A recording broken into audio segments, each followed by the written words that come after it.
easily one of the top questions I get from people who are setting up their personal concierge businesses, or even those who have already started, is how do we set our pricing? How do we price our services?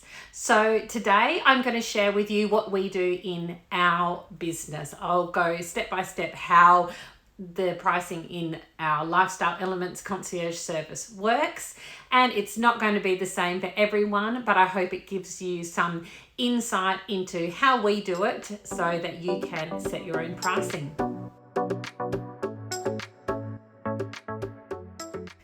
Now, of course, everyone's pricing in their business will be slightly different, and that is the way it should be.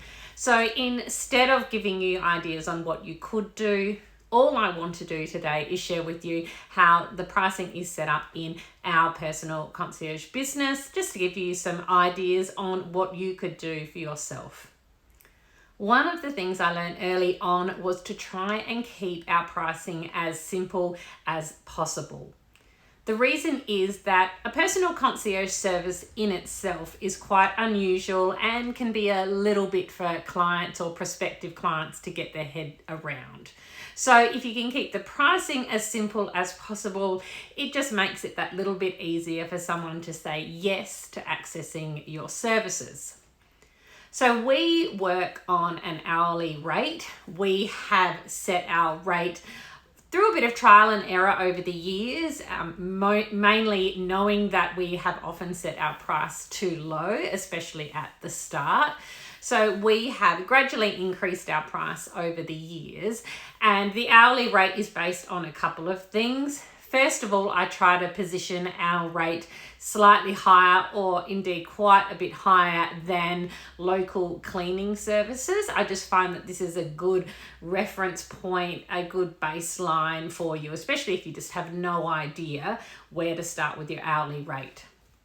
But the main thing to think about when setting your hourly rate is how much do you want to earn? How much profit do you want to earn each year? What are your personal and business expenses going to be? How many hours are you willing to work each week throughout the year? How many holidays do you want to take? Literally sit down and nut out those calculations to work out what I call is your number. If you're interested inside the Concierge Society membership, I'll put a link below. I do have a small training on setting your hourly rate, setting your number, our pricing training. So if you're already a member or you'd like to join up, click the link below and you'll have immediate access to that training, which goes into a little bit more in depth on how you can find your hourly rate. So then you have that hourly rate, and you can take that in many directions, and lots of people have things set up like memberships, subscriptions, retainers. You can do a whole lot of different things, and any number of things could work for your business. But what has worked for us for many years now, and we have tried to change it at different times, is that we have hourly packages. So we have packages that people can buy, or blocks of hours, which are 10 hours, 20 hours, or 50 hours. And our clients have up to 12 months to use those hours. Now, I know that might seem quite a long time frame, but what we have found is that people, they use those hours up a lot quicker than those 12 months. They're often buying 2, 3, or even more blocks of hours within that 12-month time period. So it works really well for us.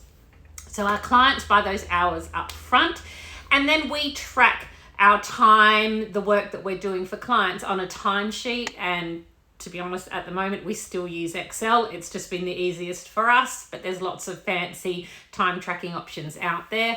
But we just track our time and then deduct that time from the hours that they've pre-purchased. We send our clients a statement with exactly how their time's been used and an update of how many hours they've got left. If they're getting close to their time, their purchase, their block of hours, we then just invoice them for another block of hours, making it clear that they can choose whether to buy another block or not.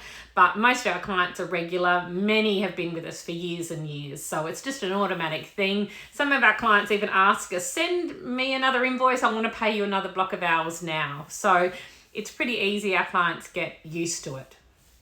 And I'll go in depth in a future video on how we make purchases for clients, but suffice to say that those purchases are separate to those hours. So they pay for our time, but then if we're making any purchases on their behalf, such as groceries, dry cleaning, etc., that's a separate cost, and we need the money paid upfront for any of those purchases. So some of our clients direct debit into our account, or they give us cash, or we have access to a credit card. So the client purchases, any of that type of thing, is separate to the hours. Now, the other thing to throw into the mix is travel time. And in the past, we had set our travel time based on the tax office kind of approximation of a cents per kilometre or cents per mile, depending on where you are, rate. So we might have said that we would charge 75 cents a kilometre, and we would only charge that once we had travelled beyond a certain distance for those clients. So at one point it was, if we were travelling beyond 10 kilometres of the city centre that we work in, then we would charge that 75 cents per kilometre on top of the hourly rate.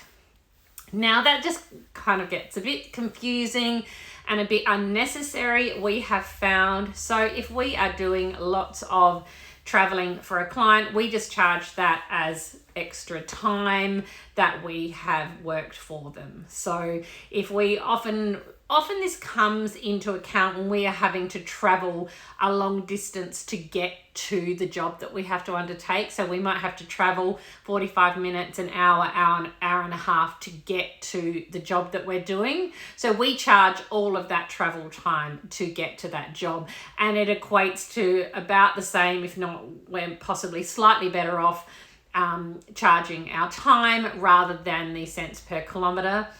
And honestly, clients have never quibbled. It probably makes more sense to them. It's easier to understand, and it's a lot less faffing around with trying to work out rates and kilometres and things like that. So as I mentioned at the start of the video, we try to keep it simple, and we've simplified things more and more as we've gone on. So that's what we do in our business. Now, over the years, we've changed our pricing. So some clients are on different rates to what are our current rates, because they're loyal clients, and we haven't wanted to always increase them at the same rate as new clients. That is, a nice thing to do, but it can make things more complicated. So if it was me in an ideal world, I would just automatically put everyone's rates up at the same time, whether they're an existing client or a new client, and just keep everything super simple so that it's easy to do all your invoicing. But for us, we've got it all slightly bit differently, but we have that set up in our accounting system, so it makes it a little bit more of an automatic process. So I think that's covered all of the information I can share with you about our pricing and how it's set up. But if you've got questions, please pop them in the comments below, and I would love to answer them. Please don't forget to subscribe to our channel, because as you know, I'm putting out regular videos answering all sorts of questions. I may even answer one of your questions on these videos. So please subscribe so you don't miss out. And I hope that giving an insight into how we operate in our business, that it might help you to set up or refine the pricing model that you're using.